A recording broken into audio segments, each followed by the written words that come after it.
It's the Real News Network. I'm Sharmini Pires coming to you from Baltimore. 4.5 million Palestinians live under Israeli military occupation in the occupied Palestinian territories of the West Bank and the Gaza Strip. They're divided between these two areas, with very few permits being issued to visit, to travel, or to do business. How does an economy under military occupation work? What does it mean for Palestinian business people who cannot import the raw materials and the machines that they require unless they work with an Israeli company as an intermediary? Why is it that Palestinians cannot export their goods to the rest of the world unless they use an Israeli company to export? In terms of growth, the per capita GDP of Palestinians today in real terms is almost the same as it was in 1999. Palestinians are heavily dependent on international aid. This is especially true for Gaza, one of the most aid-dependent regions in the world. The occupied Palestinian territory received a total of $17 billion since the Palestinian Authority was established in 1994. Palestinians are the 20th highest recipient of per capita aid in the world and the 20th highest recipient in total aid. With Israeli restrictions on investment and movement, there is a serious shortage of jobs in the occupied territory. The World Bank mentioned Gaza as the area with the highest unemployment rate in the world in 2015, when unemployment reached almost 42%. In the West Bank, unemployment was almost 17%. The United Nations Conference on Trade and Development, UNCTAD, found that agriculture is one of the most important sectors of the Palestinian economy. Yet, when one compares the agriculture output in the occupied territory to that in Israel, despite similar climate and soil, the yield for Palestinians is only 43% of the Israeli yield per acre. Low productivity is a result of Israeli restrictions on access to their own land, fertilizer, and to water. Palestinians are granted access to only 17% of their aquifer water, and the UN reports that in many communities, water consumption is as low as 20 liters per day per person. Families spend a fifth of their income on purchasing water. In the nearby illegal Israeli colony, Israeli colonists are allocated 460 liters per day per person. Well, with me today to discuss the Palestinian economy is Alaa Tartir. Alaa Tartir is the program director for Al-Shabaka, the Palestinian Policy Network. Tartir is also a research fellow at the Center for Conflict, Development and Peace Building and the Graduate Institute for International and Development Studies in Geneva, Switzerland. He's also a postdoctoral fellow at the Geneva Center for Security Policy. So I thank you very much for joining us today, Alaa. Thank you so much for having me here. So Alaa, explain to us the basis and the foundation of the Palestinian economy. The Palestinian economy is also under occupation, as the Palestinian people, as the Palestinian land. And that means that it's an economy that is stripped from its productive capacity, that is not able to create jobs, that is not able to sustain investments, that is not able to be self-reliant, and therefore has to be reliant on international aid and the donor community money. But it also means that it is an economy that is contained by the Israeli one. And the whole control structures and mechanisms that the Israeli occupation practice on the Palestinian people is reflected on the Palestinian economy. It's an economy that cannot export and import products as any other economy in the world. It's an economy that has no sovereignty whatsoever. It's an economy that does not have its own currency. It's an economy that lacks the policy space to become an independent, real economy without being completely controlled by the Israeli economy and by the Israeli policies. It's an economy that is completely dependent on aid. Over the last 2 decades, Palestinians received almost $30 billion of aid from the international community. The amount sounds great and big. However, it did very little. And it did very little precisely because that Palestinian economy is controlled by the Israeli economy. Some studies showed that almost 70% of this aid ends in the Israeli economy directly and indirectly. So imagine that figure. Imagine that the cost of to the Palestinian economy due to the occupation is almost 85 to 100% of the GDP of the Palestinian economy. So you're talking about economy that is not able to support the Palestinian struggle and the Palestinian people. And that goes in harmony with what occupation means. Because if the Palestinians are able to support themselves by a very strong economy, then that will challenge the Israeli notion of control.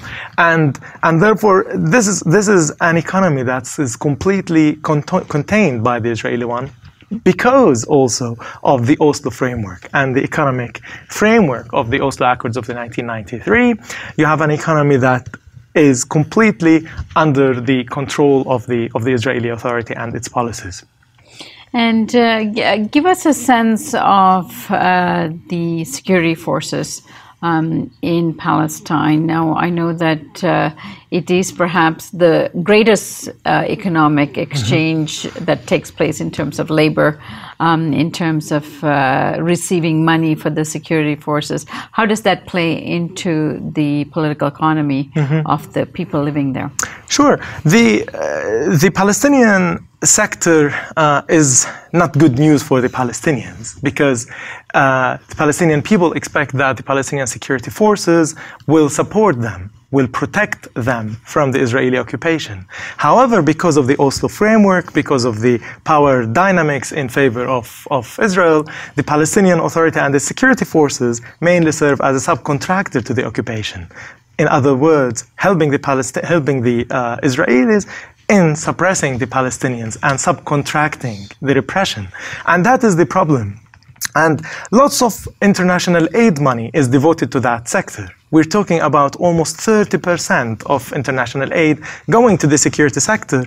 However, that security sector is not securing and protecting the Palestinian. So it's not only wasted money, but it's a money that goes to sustain and subsidize the Israeli occupation.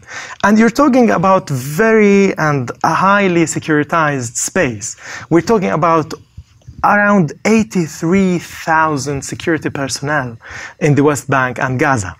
That belongs to the Palestinian Authority and Hamas. In other words, you have one security personnel to 48 people. And that is astonishing number if you compare it with all standards around the world. And just get this figure, like the Palestinian in Palestine, in the West Bank and Gaza, there are around 212 brigadier generals. If we think about here the US, I think the US Army has 410. And if you just contrast these two numbers, it tells you how much that space is really a very securitized space. Lots of money, the Palestinian Authority spends $1 billion a year on a security sector. Hamas spends a third of its budget on the security personnel and the security sector. So instead of devoting more money to productive activities for the economy, for education, for health, for really sectors that support the Palestinian people to continue their resistance, they send these monies and channel the money to other sectors that work against the Palestinian people. So when we talk about that security sector, the main dominant feature of it is the security coordination between the Palestinians and the Israelis, which means that the Palestinian Authority serves as a subcontractor to the Israeli occupation. And here there is a big problem. Would that paradigm takes you closer to freedom and achieving dignity and equality and fulfill your rights, or to the other exact option, or to the exact opposite? And here's the problem, where the Palestinian Authority, the aid money, the security sector is not helping the Palestinians to sustain in their land and continue to push for their rights and freedoms, but rather the other way around. Give us a sense of what the people in Palestine do in terms of day-to-day. I know unemployment for youth is a big issue. So in that context, what other work options are there for people, and how many people are employed? We're talking about 45% of Palestinian youth being unemployed. And if you just imagine that figure, you know how deep the crisis is of the Palestinian economy. And this high level of unemployment and the very high level of poverty, if we take the income-based poverty calculations, half of the Palestinian people are in poverty. If we take the consumption approach to calculate poverty, a third of the Palestinian population are in poverty. So these unemployment conditions, poverty, food security, where 70% of people are food insecure in Gaza, lack of any productive capacity for the Palestinian economy, all of them are politically constructed. They are not simply simple economic problem because of supply and demand. There is a clear political construct that causes unemployment, that causes poverty, that have all these consequences on the process of development. There is what we call in the academic word the development process, where the Palestinian economy is not only not being developed, but it's denied its transformative capacity to move and support the Palestinian people and become an independent economy and viable one. But rather it's the other way around, where the Palestinian economy is completely stripped from its capacities in order to develop. So you have high level of unemployment, which brings lots of frustrations, and it's brings lots of lack of empowerment.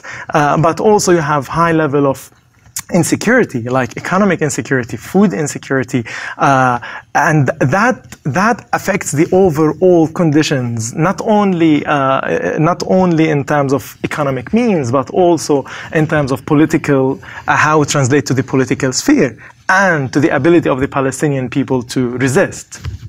And agriculture used to be a base for a lot of Palestinians living on the land, harvesting olives and agricultural products, farming and so on. Where is that base now? Sadly, that is a very sad example. The agriculture sector used to make substantial amount of the contribution to the GDP. You're talking about 13% of the Palestinian GDP was dependent on agriculture. Now it is less than 4%. And that is an important number to think about, how this sector was completely dismissed, how it was completely marginalized because of the Israeli policies of land confiscation, of land annexation, of destruction, but also of the neoliberal policies of the Palestinian Authority.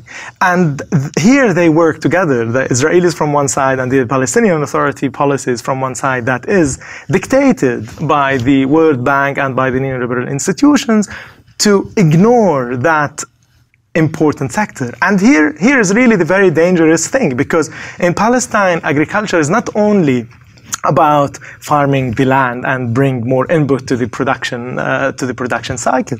It is also about reclaiming land. It is preserving land. It is being on the land that belongs to you and be active about farming it and enjoy it, because it is the land where you're coming from. But when you completely ignore it, when you're completely taken out of it, when you don't do anything with it, because of the Israeli policies, because of the wall, because of all the barriers that are there, because of the settlements expansion, but also on the other hand because of the Palestinian Authority. So the farmers remain there, but completely unsupported.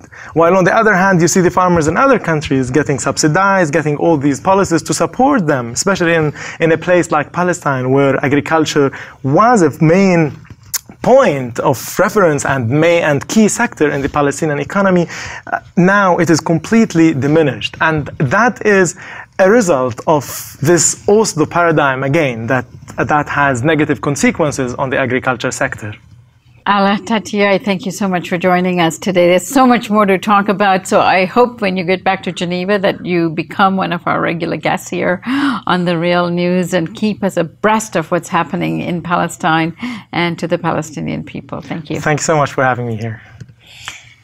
And thank you for joining us here on The Real News Network.